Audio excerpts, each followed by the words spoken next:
guys, my name is Tasha Pascal and I have a question for you. What is so important that you cannot make it to the voting booth on election day? And yes, I'm talking to you, and you.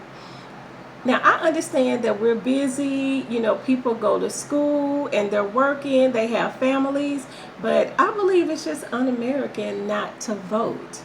Now, let's take a look at when people were able to vote in America. Free white males were able to vote in 1790. Mexican males living in territories that were conquered by the U.S. in 1846. Black men in 1868/70, and Native Americans born in the U.S. in 1924, and Asian Americans in 1952. And guys, get this: women were not able to vote until 1920. And this is weird because it wasn't a race factor as it was with men.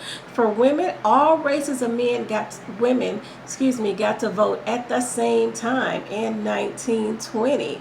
So that says a lot. Now, we often overlook how important voting is, but in 2017, a general election race in Virginia came down to one vote. And the ballot that caused all this excitement, the person had bubbled in a mark by both candidates' name, and then the person decided to scratch out. He marked a line through the name for the Democrat candidate. So of course, it was an uproar about who should get that vote and who should not. And of course, ultimately, a 3-panel judge decided that that vote would stand for the Republican candidate, which caused a tie. So they had to go back and use a law from 1705 to do the tiebreaker. So which meant writing the candidate's name down, and of course, putting it in a bowl and pulling a name to see who would win that election. So, and of course, it went to a Republican candidate. But this is what's interesting about it.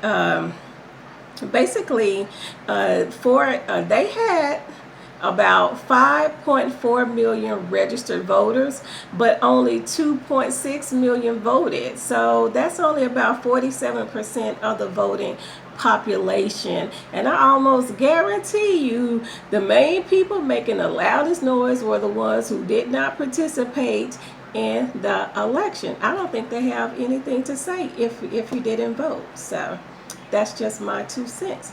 Now let's take a closer look at home. Now in Texas, for the March 2008 primary election for the state of Texas, the voter turnout was very low. And according to the Texas Secretary of State website, there are 15.2 million registered voting. However, we have a 19.9 million voting age population. So that is about 4.7 million people who are not even registered to vote that can vote. Wow, that is such a large number. So that Get Out the Vote campaign, I used to think that it was moot, but of course it is still needed.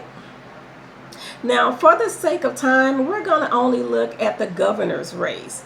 Out of the 15.2 million registered voters, only 1.5 million voted for the Republican candidate and 1.06 million voted for the Democrat candidate in the primary.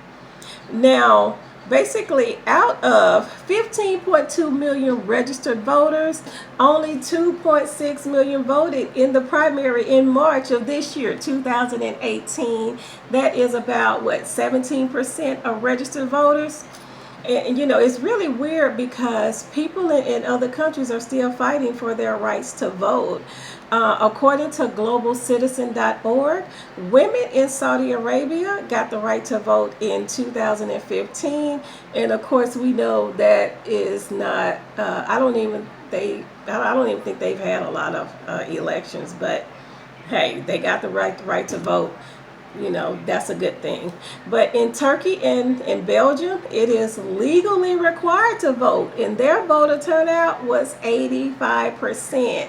Guys, what if America had an 85% voter turnout on election day or even early voting? Like, That would be so amazing. You know, our government officials would look more like the faces in America. We could have candidates that are forward thinking and progressive. Because people are not voting, they're keeping the same people in office year after year after year after year. And I can say that the senator here in my district for Texas, he's been in for office well over 20 years and nobody's even running against him this year. So, you know, their pockets are getting fat and we're all left fighting and bickering with each other while they're just enjoying being in office year after year after year. So, you know, but all hope is not lost because in Texas we have 2 more elections this year. So we still have time to increase those percentages. I mean, we really need to work on that, guys. We have a primary runoff election that is May 22nd of 2018. And then we have a general election that is going to be on November 6th of 2018. So I would say, guys, you know, please vote. Register to vote if you have not done so. I would also encourage you not to vote straight ticket lines like it. You know, we should not be voting straight ticket because we need to be looking at candidates for what they're running for.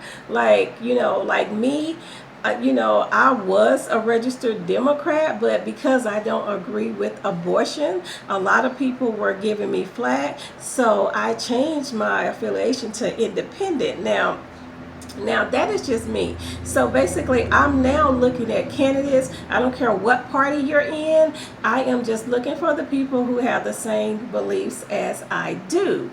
So if we can get, you know, more people registered to vote, to come out to the voting booths, we could probably start seeing some more real effects in our voting demographics. I mean, people would probably be more encouraged too to come out and vote, but the onus lies on the people because we are the one who put them in office. So I would say if you want more information about this topic, you can definitely find information at texaseducators.com and the Texas Secretary of State website.